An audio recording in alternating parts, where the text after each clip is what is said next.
안녕하세요, 여러분. 잘 지냈어요? 벌써 연말이 다가왔네요. 연말은 그 해의 끝, 마무리라는 뜻이고요. 반대로 연초는 그 해의 시작, 처음이란 뜻이에요. 그래서 이 두 단어를 합쳐서 연말연초라고 말하기도 합니다. 한국에서는 12월부터 1월까지를 보통 연말연초라고 생각해요. 며칠 전에 남편이 저한테 그러더라고요. 이번 주에 회식이 있어서 늦게 올 것 같다고요. 그 이야기를 듣는데, 아, 연말이구나. 이런 느낌이 확 들었어요. 왜냐하면 한국에서 회사를 다니면 연말 연초에 회식이 꼭 있거든요. 회사마다 분위기나 규모는 다르겠지만, 그래도 한 해를 마무리하고 새 해를 시작할 때 회식이 빠지지 않습니다. 그래서 오늘은 연말연초 한국의 회식 문화에 대해서 얘기를 한번 해볼게요. 한국에서 직장 생활을 하다 보면 피할 수 없는 것 중 하나가 바로 회식인데요. 예전과는 많이 달라졌지만 여전히 직장 문화의 중요한 부분이에요. 회식이란 같이 일하는 동료들, 상사와 함께 식사나 음주를 하며 서로 친해지는 자리예요. 왜 굳이 직장 동료랑 밥이나 술을 같이 먹어야 해? 라고 생각할 수도 있어요. 하지만 한국에서 회식은 단순한 식사 자리가 아니에요. 보통은 업무의 연장선으로 여겨지는 경우가 많은 편입니다. 일하면서 의견 차이 때문에 서로 감정이 상했다면 자연스럽게 풀 수도 있고요. 회사에 좋은 일이 생겼다면 함께 축하하는 자리이기도 해요. 결국 팀워크를 강화하고 소통의 기회를 만들기 위한 자리라고 할 수 있어요. 예전에는 상사의 지시로 회식이 잡히는 경우가 많았지만 요즘은 그렇지 않아요. 분위기가 많이 바뀌어서 자율적인 참여와 간소한 회식이 점점 자리 잡고 있습니다. 그런데 정말 회식은 회사에 따라서 상사에 따라서 분위기가 천차만별이에요. 제가 마지막으로 회사에서 회식을 한 게 벌써 10년 전인데요. 그때 저는 그 일을 매우 좋아했고 함께 일하는 동료, 상사와 너무 잘 맞아서 그 사람들을 많이 좋아했어요. 그래서 회식 자리가 참 좋았고 부담이 없었어요. 그러다 보니 회식 자리였지만 서로 개인적인 고민도 많이 나누었고요. 이왕이면 맛집에서 회식하려고 회식 메뉴도 열심히 골랐어요. 그리고 2차, 3차, 4차까지 자리를 옮기면서 술을 마시고 노래방도 가고 그래서 집에 가면 새벽 4시가 된 적도 있어요. 지금 생각해도 약간 미쳤던 것 같아요. 회식이라기보다는 거의 친목 활동에 가까운 느낌이었어요. 그때는 저도 어리고 젊어서 지금보다 체력이 좋았던 것 같습니다. 그렇게 늦게까지 술을 마시고 놀았지만 다음날 9시까지 출근하는데 문제가 없었거든요. 지금 생각해보면 그 일과 동료들을 좋아하지 않으면 할 수 없는 일이었던 것 같아요. 지금은 아마 저 같은 사람도 그런 회사도 없지 않을까 싶어요. 다들 간단하게 술을 마시고 빨리 집에 가고 싶어 하니까요. 저는 그 마음도 너무 이해돼요. 회식이 일하는 시간의 연장으로 느껴진다면 당연히 그만 일하고 쉬고 싶겠죠. 회사에서 보는 동료가 나와 맞지 않고 심지어 사이가 별로 안 좋다면 당연히 회식 자리에서 또 보고 싶지 않겠죠. 그래서 요즘에는 업무 시간의 일부를 회식 시간으로 쓰기도 해요. 예를 들어 회식을 점심시간에 한다던가 아니면 오후 4시쯤 회식을 시작해서 7시에 끝나거나 이렇게요. 그럼 회식에 대한 부담이 줄고 더 많은 인원이 참석할 수도 있으니까요. 또 회식 대신에 종무식과 시무식으로 대체하기도 합니다. 연말에 업무의 마무리를 기념하는 행사를 종무식, 연초에 업무의 시작을 기념하는 행사를 시무식이라고 하는데요. 그 날이 되면 회사의 모든 사람들이 한자리에 모이고 사장님께서 올해 열심히 해주셔서 감사합니다. 내년에도 우리 열심히 해봅시다. 라는 의미가 담긴 말씀을 하십니다. 조금 큰 회사의 경우에는 종무식이나 시무식 때 뮤지컬이나 공연을 단체로 관람하기도 해요. 이런 행사로 회식을 대체하는 경우도 있어요.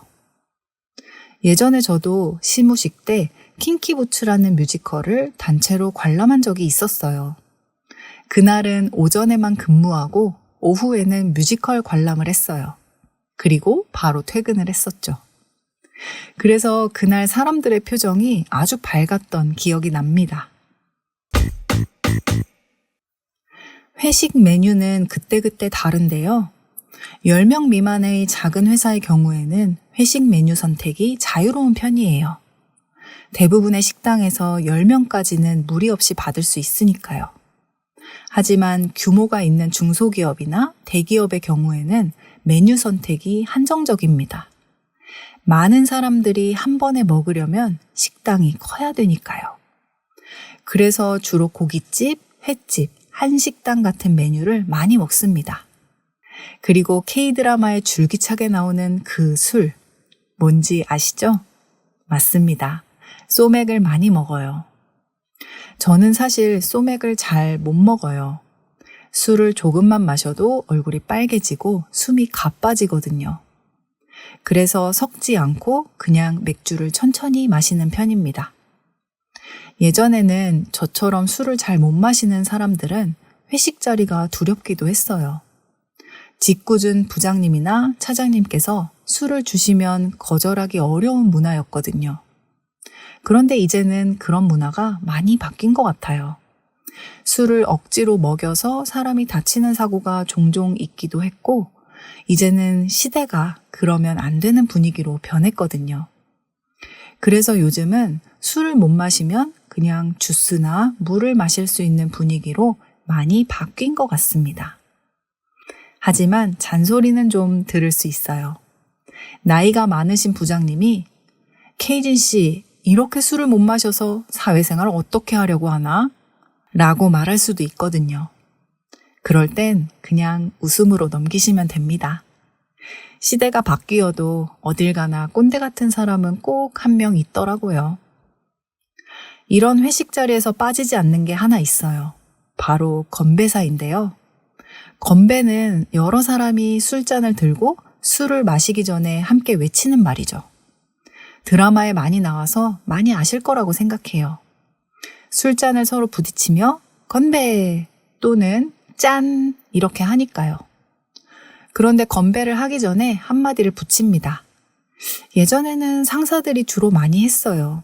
예를 들면 우리 팀을 위하여, 건강을 위하여 이런 식으로 말이죠. 그런데 요즘에는 오히려 신입사원들이 주로 건배사를 외치는 경우가 많은 것 같아요. 그러다 보니 아주 기발한 건배사들이 많이 생겼습니다.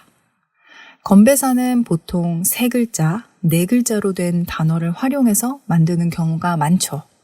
예를 들면 이렇게요. 자, 그게 뭐다? 해열차 남자는 행동과 열정으로 차세대 리더가 되자 흥해도 청춘 망해도 청춘 흥청망청.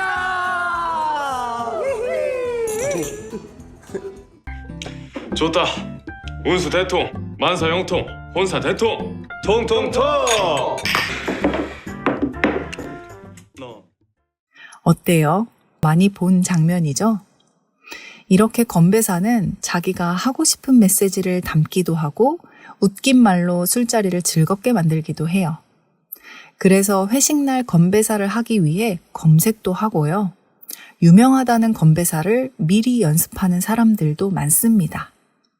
이렇게 건배사를 외치고 나면 본격적으로 술을 마시는데요. 옆 사람과 앞 사람과 다양한 이야기를 나누게 됩니다. 저는 이걸 한국의 스몰토크라고 말하고 싶어요. 업무 이야기부터 개인적인 이야기까지, 그리고 그동안 서로에 대해 궁금했던 것들, 이야기의 범위가 아주 넓고 다양해요. 사무실에서 말하기 부끄러웠거나 조심스러웠던 얘기를 회식 자리에서는 서로 물어볼 수가 있어요. 그리고 그 과정을 통해 한국 사람들은 서로 어떤 사람인지 알아갑니다. 예를 들어 같이 일할 때 엄청 깐깐하고 예민하게 일하는 상사 때문에 제가 정말 힘들었다고 칩시다. 그래서 평소에 그 사람을 많이 싫어했고 불만도 많았어요. 그런데 회식 자리에서 얘기를 나눠보니까 이 상사가 생각보다 가정적이고 따뜻한 사람인 거예요. 제 예상과는 전혀 다른 모습을 발견하게 된 거죠. 그러면 다음 날부터 그 상사에 대한 생각이 조금은 달라질 수 있어요. 또 회사에서 아주 조용하고 얌전하게 일하는 사람인데 회식 자리에서 술 게임을 주도하고 엄청 유머러스한 그 사람의 다른 면을 볼 수도 있는 겁니다. 반대로 회사에서는 굉장히 젠틀하다고 느꼈는데 회식 자리에서 좀 실망스러운 행동을 하는 사람들도 가끔 있어요. 그래서 회식을 하고 나면 좋은 쪽으로든 혹은 나쁜 쪽으로든 함께 일하는 동료에 대한 생각이 바뀔 수도 있습니다. 그래서 사실은 마음 놓고 내 마음대로 술을 먹으면 안 되는 자리예요. 서로가 서로를 이해하기 위해 무한한 탐색을 하고 있다는 사실을 잊으면 안 됩니다. 그래서 회식 자리를 불편해하는 사람들도 아주 많아요. 불필요하다고 생각하는 사람도 많고요. 일만 열심히 하면 되지 않냐고 말하는 사람도 많죠. 그래서 실제로 예전에 비하면 회식 문화가 많이 줄었는데요. 사실 한국의 회식 문화가 많이 축소되고 간소화된 가장 큰 이유는 코로나 때문이에요. 재택근무와 사회적 거리두기 문화가 장기간 계속되었기 때문에 자연스럽게 회식 문화가 많이 줄었어요. 그래서 사람들이 회식이 없어도 함께 일하는 데 문제가 없고 오히려 좋은 점이 많다는 사실을 깨닫게 됐죠. 회사 비용도 아낄 수 있고 가족과의 저녁 시간도 방해받지 않을 수 있으니까요. 물론 반대로 회식을 그리워하는 사람도 있었다고 해요. 대체로 회식은 젊은 사람보다 나이가 있고 직급이 높은 분들이 좋아하시거든요. 그래서 부장님, 차장님들이 회식을 그리워한다는 얘기를 농담 반, 진담 반으로 하기도 합니다. 이제 12월이 거의 끝나가요. 이때쯤 한국의 식당에는 어딜 가나 회식을 하는 무리를 발견하실 수 있을 거예요. 그들이 어떤 건배사를 하는지 한번 귀 기울여 보세요. 그리고 그들의 표정이 어떤지도 한번 살펴보시고요. 그러면 그 회사의 분위기를 대충 짐작할 수 있습니다. 오늘은 이렇게 회식에 대한 이야기를 해봤어요.